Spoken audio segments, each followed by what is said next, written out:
Izin kami bertanya, Yang Mulia. Silahkan. Menurut Yang Mulia, ketentuan pasal 17 huruf H angka 5 itu apakah mencakup ijazah atau tidak? Pasal 17, coba baca apa Pak? Saya nggak pegang undang-undang soalnya.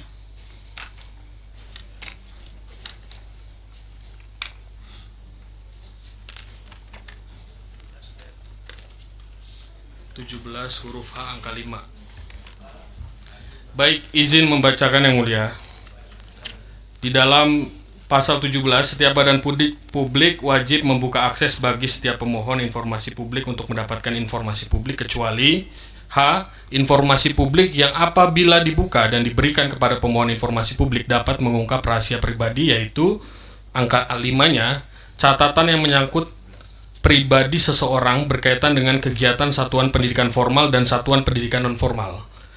Betul. Izin Yang Mulia, menurut Yang Mulia, apakah pasal 17 huruf H angka 5 ini mencakup dengan ijazah yang dimaksud dengan Undang-Undang KIP ini? Termasuk. Berarti ijazah itu basicnya berdasarkan Undang-Undang KIP adalah dikecualikan. Tapi tadi kan saya bilang, tapi lihat pasal 18-nya, di situ ada menyangkut pejabat negara, Pak. Betul. Maka dari itu, hasil uji konsekuensi kita dengan mempertimbangkan pasal 17 huruf H angka 5, jungto pasal 18 ayat 2, maka kemudian informasi ijazah pencalonan presiden dan wakil presiden itu dinyatakan terbuka. Namun dengan catatan hanya dapat dilihat oleh pemohon informasi sebagaimana yang diatur dalam pasal 4 Undang-Undang KIP terkait dengan hak-hak informasi Pak, pemohon Bapak kalau informasi. mau bicara hak terhadap pasal yang tadi Bapak baca, itu berlakunya umum. Kalau Bapak bilang dikecualikan, dikecualikanlah dia. Tapi ketika itu menyangkut pejabat publik, kalau misalnya ya si A ikut terkait calon calon bupati atau gubernur, yang bersangkutan ternyata tidak jadi pejabat publik, dia tidak terpilih, Bapak tidak boleh buka informasinya karena dia tidak terpilih, Pak, tidak menjadi pejabat publik. Persoalannya sekarang yang lagi disengketakan dan yang bersangkutan sudah menjadi pejabat publik, informasinya menjadi terbuka, publik berhak tahu, Pak, benar atau tidak. Benar Yang Mulia, berdasarkan hasil uji konsekuensi kita juga kemudian menyatakan bahwa informasi tersebut terbuka. Iya betul, nah sekarang terbuka. Bapak sudah menyatakan terbuka, tapi Bapak kemudian juga di samping itu tadi Bapak mengatakan di dalamnya ada informasi pribadi. Loh, gimana ceritanya? Kan kalau ada informasi pribadi harus ditutup. Saya gimana tidak sih, Pak? menyampaikan hal demikian. Tadi kan yang saya pertanyakan adalah terkait dengan penjelasan pasal 17 huruf H angka 5 yang kemudian majelis juga menyatakan bahwa ijazah merupakan bagian dari yang dasarnya, basicnya Pak, adalah informasi Bapak dikecualikan. Jangan ngetes saya di soal itu, Pak. Saya sudah bilang berkali-kali, itu berlaku untuk masyarakat umum, Pak. Kalau pejabat publik itu tidak berlaku, Pak. Pejabat publik informasinya, ijazahnya menjadi terbuka, Pak. Publik boleh tahu ijazahnya sesuai atau tidak. KPU punya kewajiban melakukan verifikasi, kan begitu, Pak. Sekarang KPU lakukan nggak verifikasinya?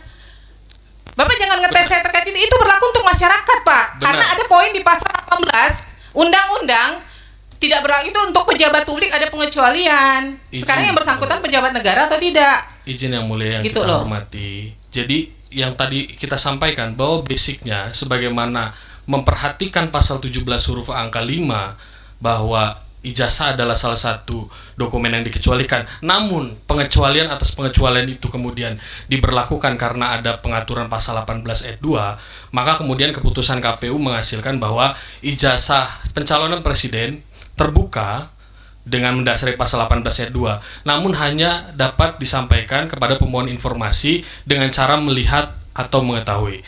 Terima kasih Yang Mulia. Bentar, KPU muter-muter banget deh jawabnya. Pak, simpel saja deh. Bapak mengatakan terbuka. Ada nggak saya tanya yang ditutupin di situ? Nggak ada. Kalau tidak ada yang ditutupi, informasinya terbuka. Sekarang apa yang menjadi kendala kalau itu kemudian diberikan salinannya gitu loh? Itu pertanyaan saya, tolong dijawab. Apa sih yang menjadi dasar kalau salinannya diberi? Bapak buka akses begini, dengan Bapak berikan salinannya, toh nggak ada beda. Pemohon juga bisa lihat semuanya gitu loh. Nah, kenapa kalau misalnya pemohon informasi dapatkan salinannya, apa sih yang menjadi persoalan di KPU itu apa? Itu tolong jawab saya bagian itu aja. Baik Yang Mulia, jadi sebagaimana yang kemudian tadi juga sudah disampaikan bahwa sebagai lembaga negara kita juga harus berpegang teguh pada prinsip kehati-hatian. Jadi kita juga dalam hal ini tidak hanya memperhatikan pasal 18 ayat 2, tapi juga memperhatikan pasal 17 huruf H angka 5 sebagaimana tadi yang sudah diskusikan. Izin Yang Mulia sekali lagi, begitu hasil uji konsekuensi yang kemudian dilakukan oleh KPU. Saya agak bingung ini ya.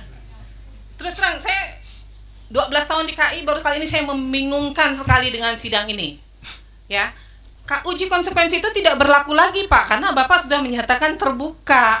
Jadi tidak ada yang namanya hasil uji konsekuensi. Orang Bapak nyatakan terbuka kok informasinya.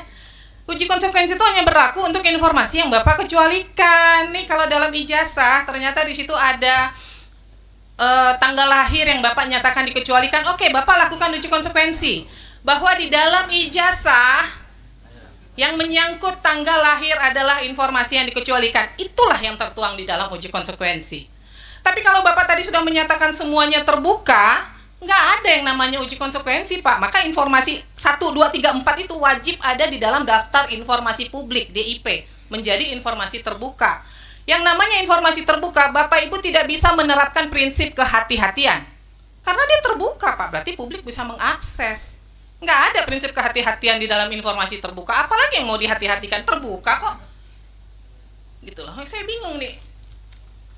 Agak bingung, udah dinyatakan terbuka, tidak ada satupun yang dikecualikan, tapi kemudian pakai prinsip kehati-hatian. Nggak apa. Saya sekian tahun di KI, baru kali ini saya bingung dengan hal seperti ini gitu loh.